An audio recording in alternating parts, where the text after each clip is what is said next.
Bonjour à tous, ravi de vous retrouver pour ce Morning Echo du mercredi 7 juillet 2021. L'actu du jour, eh bien c'est celle de la Maison Chanel qui a présenté hier au musée de la mode à Paris 37 modèles d'exception sous la houlette de sa nouvelle designer Virginie Viard. Vraiment 37 modèles de haute voltige qui donnent tout le glamour à cette grande marque de la mode française. Ceci dans un contexte où il y a eu plutôt des prises de bénéfices. Vous voyez sur les grands indices mondiaux pour les autres règles économiques, pas de grands changements.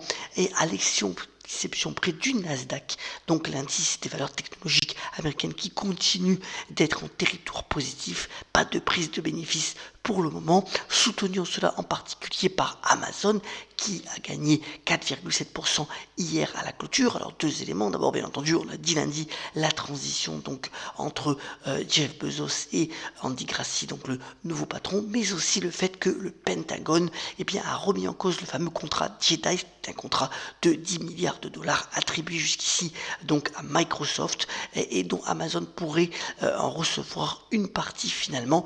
En tous les cas, c'est ce qui a été annoncé hier par le gouvernement américain.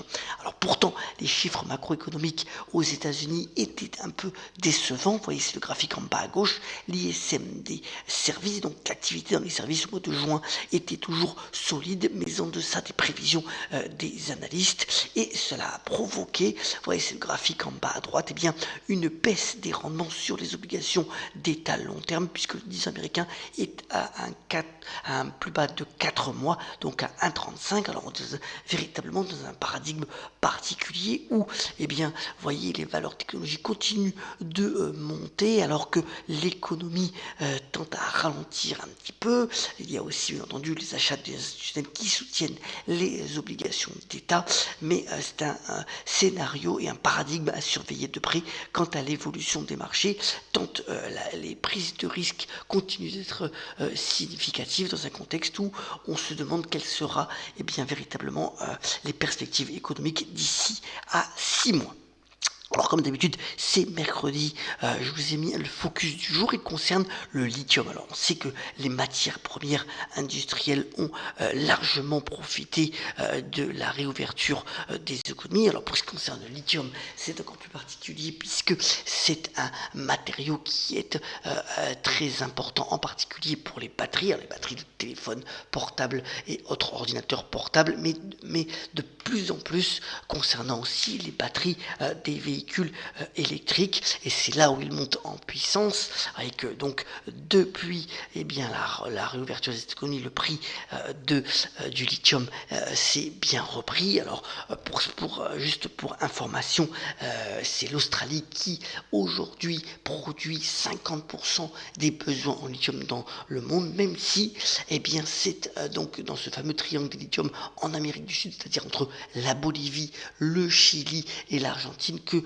les principales réserves de ce matériau se trouvent et que l'exploitation à venir se fera. Alors il y a tout un sujet bien entendu d'exploiter en respectant de plus en plus la transition énergétique, en essayant de consommer le minimum d'eau. Il y a de nouveaux procédés industriels, en particulier de petites startups françaises qui existent, qui permettent de l'exploiter au mieux, et véritablement c'est donc un matériau qui reste stratégique. Les Chinois en ont aussi bien conscience pour la montée en puissance, en particulier des batteries électriques. Alors deux supports permettent, vous voyez, qu'ils sont quand même assez hauts, de pouvoir réinvestir. Un tracker aux États-Unis, donc le fameux GlobalX Lithium. Si vous voulez encore investir, on est quand même au plus près des plus hauts historiques, donc peut-être attendre une consolidation, mais aussi elle est bien connue cette valeur, c'est Albemarle qui est la principale entreprise américaine permettant l'exploitation du lithium. Là aussi on n'est pas loin des plus hauts historiques, donc peut-être attendre un moment avant de s'y replacer, mais le lithium est véritablement rentré dans une configuration structurelle, puisque on en a besoin pour les véhicules, pour les batteries électriques, et donc c'est assez intéressant à pouvoir éventuellement y investir à moyen long terme. Alors comme d'habitude, c'est mercredi, c'est les sorties du cinéma. D'abord, vous savez qu'hier c'était le début donc du festival du film. On en a parlé lundi avec donc une palme d'honneur donnée à Jodie Foster, cette excellente actrice qui était venue donc à Cannes en 1976 avec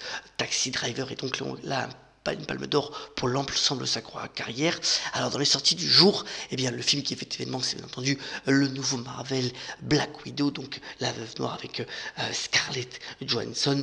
La majorité des critiques sont plutôt favorables à ces nouveaux opus des super-héros. Et puis les Croods 2, là c'est plutôt donc un film d'animation. Là où c'est intéressant, c'est que eh bien à la fois Anton Decaune et Emma Decaune sont les voix françaises, une nouvelle ère, donc un film d'animation qui pourra faire le bonheur de vos enfants au cinéma donc dans les prochains jours. Terminons ce Morning Echo par la citation du jour. Elle vient de Pierre Dac, l'humoriste français, qui avait notamment déclaré: pour voir loin, il faut y regarder de près.